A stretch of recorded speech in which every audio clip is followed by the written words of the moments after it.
граждане России. Завершается неделя, которая была объявлена в России нерабочей. При этом в напряженном режиме продолжают трудиться врачи, медсестры, весь персонал медицинских учреждений. Им всем сейчас очень непросто. И именно они в больницах и инфекционных отделениях на всех врачебных участках держат оборону от наступающей эпидемии. Лечат, спасают людей, предотвращают возникновение и развитие болезни. Уверен, что все граждане страны присоединятся к словам сердечной благодарности нашим медицинским работникам. Свой долг в эти дни выполняют и сотрудники других сфер, жизненно важных для страны и общества. Хотел бы также искренне поблагодарить вас всех, без исключения. И, конечно, сказать спасибо волонтерам, добровольцам, неравнодушным людям. Всем гражданам, которые осознали, прочувствовали свою личную ответственность в борьбе с эпидемией. Строго исполняют рекомендации властей и врачей-специалистов. Заботятся о себе, о здоровье родных и близких, о безопасности окружающих. Нерабочая неделя, объявленная по всей стране, а также режим самоизоляции, предусмотренные для жителей многих регионов, позволили нам выиграть время для упреждающих действий, для мобилизации всех органов власти, для наращивания ресурсов системы здравоохранения, для того, чтобы бороться с эпидемией максимально эффективно, используя как наш собственный опыт, так и лучшие практики других стран. Что считаю принципиально важным? Нам в целом пока удается оградить от серьезной угрозы людей старших поколений, не допустить вспышки эпидемии в детских садах и школах, вузах, других учебных заведениях. Естественно, встает вопрос, что необходимо делать дальше, какими будут наши решения.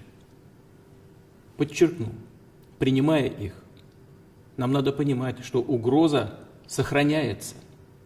Как полагают специалисты-вирусологи, пик эпидемии в мире еще не пройден, в том числе и в нашей стране.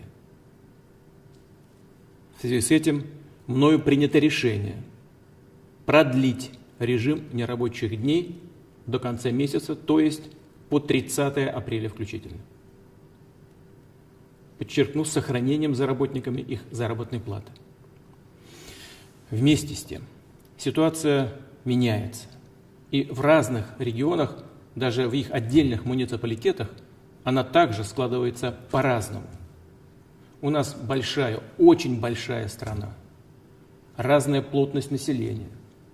Есть субъекты федерации, где коронавирус уже создал серьезную угрозу для людей.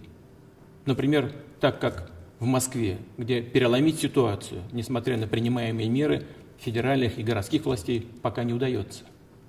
А есть регионы, которых, к сожалению, все меньше и меньше, где еще не зафиксировано, слава богу, ни одного случая заболевания. Поэтому где-то должны соблюдаться более жесткие ограничения, а где-то при сохранении высокого уровня готовности сейчас достаточно локальных, точечных решений. Эти особенности надо учитывать.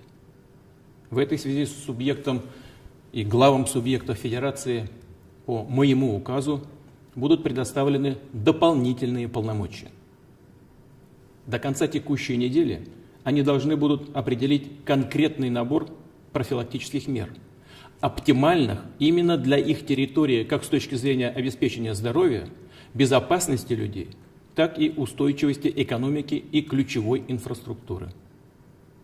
То есть, повторю, регионы сами, в значительной степени исходя из объективной ситуации, будут принимать решение о том, какой режим в субъекте федерации или в его отдельных муниципалитетах вводится в соответствии с указом президента России. Какие учреждения и организации должны приостановить свою деятельность, а какие могут ее продолжить, при строгом обеспечении безопасности граждан. Добавлю, что, как и прежде, будут работать органы власти, предприятия с непрерывным производством, медицинские учреждения и аптеки, магазины товаров первой необходимости, все службы жизнеобеспечения. В том случае, если возникнет необходимость дополнительных ограничений для системообразующих предприятий, а также для образовательных, научных организаций, то регионы будут обязаны согласовывать такое решение с федеральным правительством. Сегодня крайне важно обеспечить взаимодействие между разными уровнями власти – федеральным, региональным, муниципальным. Поэтому поручил своим полномочным представителям в федеральных округах плотно координировать работу регионов. Вся информация должна поступать в Координационный совет при правительстве Российской Федерации по борьбе с коронавирусом, обрабатываться там, анализироваться и учитываться при принятии решений. И, конечно, действия региональных властей в обязательном порядке должны быть согласованы с санитарно-эпидемиологическими службами. Главный, безусловный критерий – защищенность, здоровье и безопасность граждан России. С учетом развития ситуации будем принимать дополнительные решения. И если обстановка позволит, скорректируем объявленный период вынужденных нерабочих дней в сторону его сокращения. Что еще хочу сказать и что еще хочу особо подчеркнуть? Реализуя меры по борьбе с эпидемией, нам нельзя забывать, что столь же важно сейчас сохранение рабочих мест и доходов граждан. Это общий приоритет для правительства, регионов, бизнеса. Эффективная, стабильно работающая экономика лежит в основе решения наших ключевых задач, в том числе и в сфере здравоохранения. Уважаемые граждане России, прошу вас и дальше предельно внимательно относиться к требованиям властей и рекомендациям врачей и специалистов. Беречь себя и своих близких. Крайне важными, в ряде случаев решающими, были и остаются наша общая ответственность и взаимоподдержка. Даже короткое время этой недели показало, что когда мы понимаем сложность ситуации, нам удается снизить риски.